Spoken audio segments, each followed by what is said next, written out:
안녕하십니까. 이제 랩뷰를 시작하시거나 랩뷰를 사용하고 있는데 좀 더 체계적으로 배우자 하시는 분들께 조금이나마 도움을 드리기 위해서 정기적으로 랩뷰 관련된 동영상 강좌를 업로드하고 있는 랩뷰 마스터 유튜브 채널입니다. 이번 시간에는 랩뷰 프로그램을 이용해서 그래프의 속성, 특히 스케일 맞춤이라고 하는 속성을 사용하는 방법에 대해서 살펴보도록 하겠습니다. 우선 강의를 시작하기 전에 구독과 좋아요 그리고 알람 설정을 해주시면 영상을 제작하는 데 큰 힘이 되겠습니다. 그리고 관련된 실습 코드는 네이버 카페를 통해서 업로드하고 있으니 소스 코드가 필요하신 분들은 네이버 카페를 참고하시면 좋을 것 같습니다. 구독자분 중에 한 분께서 이런 질문을 하셨습니다. 그래프 인디케이터를 사용하고 있는데 그래프 인디케이터를 어떤 데이터를 새로 업데이트할 경우에 자꾸만 이 X 스케일이나 Y 스케일 값이 원래 상태로 돌아가는 현상이 있다. 그런데 예를 들어서 그래프 속성을 특정 영역을 줌인을 해서 보고 있는 상태에서 새로운 데이터를 업데이트를 했을 때 줌인 컨디션을 그대로 유지하고 싶으신 경우가 있는데 이거를 어떻게 프로그램적으로 운영할 수 있는지에 대해서 질문하셨습니다. 그래서 이번 시간에는 아주 간단하게 랩뷰에서 제공하고 있는 그래프 관련된 프로퍼티 노드 속성 중에서 스케일 맞춤이라고 하는 속성을 이용해서 오토 스케일을 할 것이냐 아니면 오토 스케일을 하지 않을 것이냐 이 옵션을 설정하는 방법에 대해서 실습을 진행해 볼 텐데요. 오늘 실습할 내용은 간단합니다. 일단 프론트 패널의 사용자 인터페이스는 하나의 웨이브폼 그래프 인디케이터가 있겠고요. 그리고 불리언 컨트롤러에서 체크박스 형태의 오토 스케일 물음표라고 하는 불리언 컨트롤이 하나 있겠고, 그 다음에 업데이트라고 하는 불리언 컨트롤, 그 다음에 VI를 정지하기 위한 정지 버튼이 있겠습니다.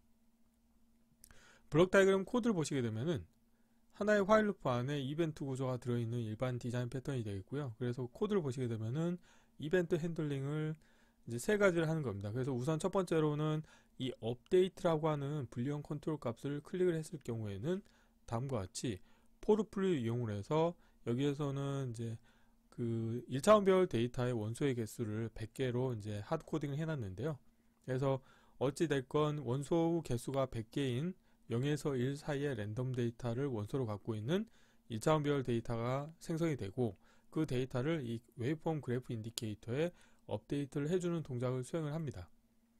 이 상태에서 오토 스케일 물음표라고 하는 값을 체크를 했을 때 체크가 만약에 돼 있는 경우에는 관련된 값이 참이기 때문에 그런 경우에는 오늘 소개해 드리려고 하는 이 그래프의 프로퍼티 노드 속성 중에서 X 스케일의 스케일 맞춤이라고 하는 속성이 있습니다. 그래서 이 스케일 맞춤이라고 하는 속성의 입력으로 정소형 데이터 타입을 인가해 주실 수가 있게 되어 있는데 데이터는 크게 세 가지입니다. 하나는 0, 1, 2 이 세 가지 값 중에 하나를 인가받을 수 있게 되겠는데 오토 스케일 물음표 값이 참인 경우에는 관련된 값을 2로 인가하시게 되면은 이 X 스케일 값을 오토 스케일을 적용하겠다는 의미가 되겠습니다. 그렇기 때문에 원소의 개수가 100개인 데이터를 만들었기 때문에 결국에는 X 스케일에는 0에서 99까지 총 100개의 데이터가 표시가 되도록 스케일링이 자동으로 되겠고요. 그런데 오토 스케일 물음표 값을 체크를 해제하시게 되면은 그때는 오토 스케일을 하지 않도록 운영하실 수가 있게 되겠습니다. 그리고 이거를 관련된 속성을 가져오시려고 하면은 프로퍼티 노드를 하나 가져오신 다음에 거기에서 클릭을 하시게 되면은 X 스케일이라고 하는 카테고리가 있고 그 다음에 스케일 맞춤이라고 하는 아이템이 있습니다. 그래서 이 아이템을 선택하시고 다음과 같이 0 또는 2의 값을 설정을 하시게 되면은 X 스케일에 대해서 오토 스케일을 적용할 수도 있고 적용하지 않을 수도 있습니다. 이론은 이 정도로 마치겠고요. 간단하게 실습을 진행해 보도록 하겠습니다. 바탕화면에서 새로 만들기의 폴더에 그래프 속성 스케일 맞춤 사용하기라고 하겠고요.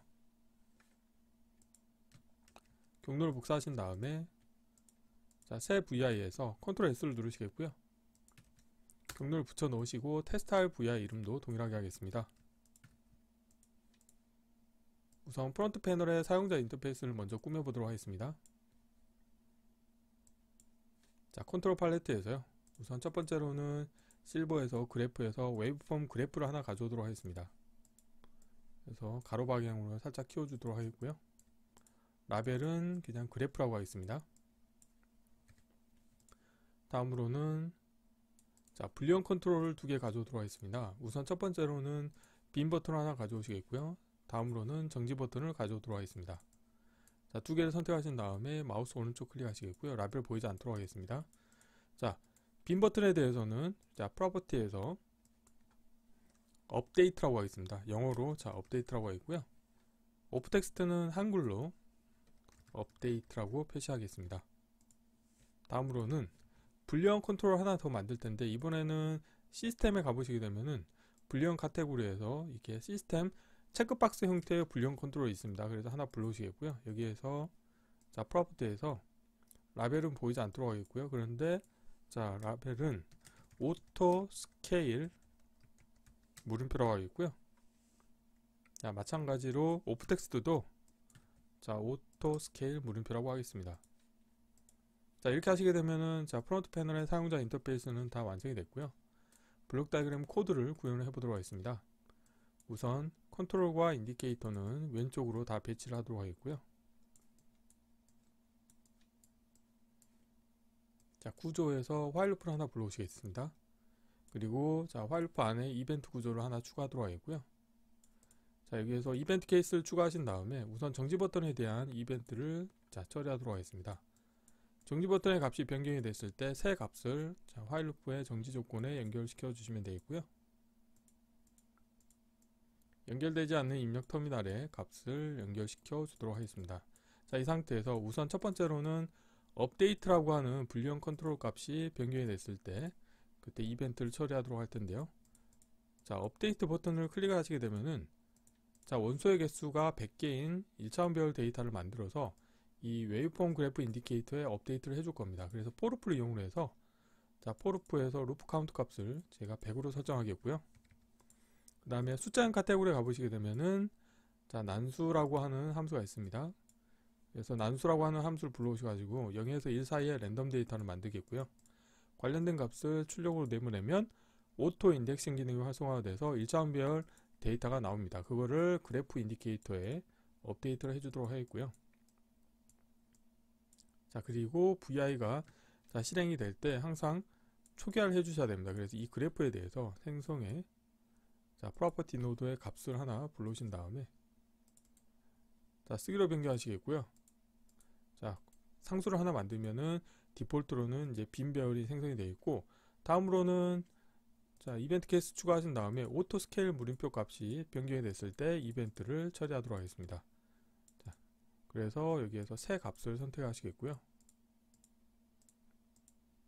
자, 여기에서는 자, X 스케일에 대해서 오토 스케일을 적용할 거냐 말 거냐를 선택해야 되기 때문에 이 그래프에 대해서 자, 프로퍼티 노드를 하나 복사하신 다음에 여기에서 누르시게 되면은 X 스케일이라고 하는 게 있고요. 여기서 스케일 맞춤이라고 하는 속성이 있습니다. 그래서 스케일 맞춤을 자, 여기에서 라벨을 X 스케일의 스케일 맞춤이라고 하는 속성 정보를 변경을 해주시면 되겠는데요. 자, 여기에 가보시게 되면은 랩비 같은 경우는 이제 도움말 기능이 잘 되어 있습니다. 그래서 여기에서 상세 도움말을 클릭하시게 되면은 관련된 속성의 값을 보시는 것처럼 0을 설정하시게 되면은 오토 스케일을 하지 않겠고요. 2를 설정하면은 한 번만 오토 스케일을 하겠다는 거고, 2를 설정하면은 오토 스케일을 하겠다는 겁니다. 그래서 여기에서 구조에서 케이스 구조를 이용하셔가지고 오토 스케일 체크박스 값이 참인 경우에는 오토 스케일을 적용해야 되겠죠. 그래서 그런 경우에는 상수를 하나 만드시겠고요. 이때는 값을 2로 설정을 해주시면 되겠습니다.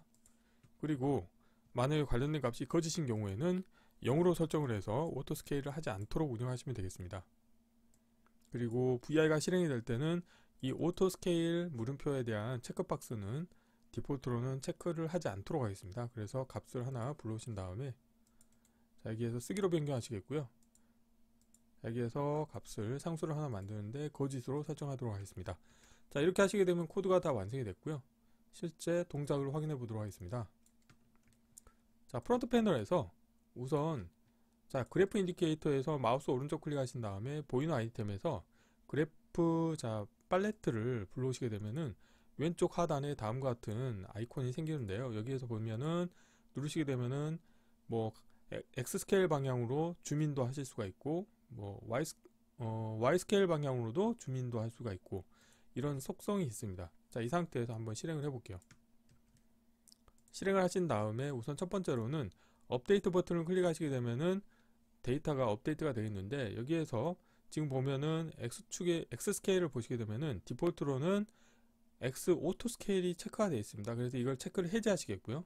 다음으로는 돋보기 모양을 누르신 다음에 여기에서 내가 X 스케일의 특정 에어리어를 키워서 보겠다. 자, 이렇게 봤습니다. 그런데 이 상태에서 업데이트 버튼을 클릭하시게 되면은 관련된 X 스케일의 범위가 바뀌지가 않겠고요. 그런데 예를 들어서 오토 스케일 물음표를 체크를 하시게 되면은 다음과 같이 원소의 개수만큼 자동으로 오토 스케일링이 되는 것을 확인하실 수가 있게 되어 있고요. 그리고 다시 이거를 누르시게 되면은 오토 스케일이 해제되는 상태가 되겠고, 마찬가지로 여기에서 또 줌을 하시겠고, 업데이트를 하시게 되면은 줌인한 범위는 그대로 고정된 상태에서 데이터가 변경이 되도록 운영하실 수가 있습니다. 그래서 이번 시간에는 간단하게 랩뷰 프로그램에서 제공하고 있는 그래프 인디케이터의 프로퍼티 노드 속성 중에서 X 스케일의 스케일 맞춤이라고 하는 속성을 이용해서 관련된 값이 0이냐 2냐에 따라서 0이면 오토 스케일을 하지 않고 2면은 데이터 개수만큼 자동으로 X 스케일이 오토 스케일링이 되게 운영하실 수가 있게 되겠습니다. 이번 강좌는 이상으로 마치겠습니다. 감사합니다.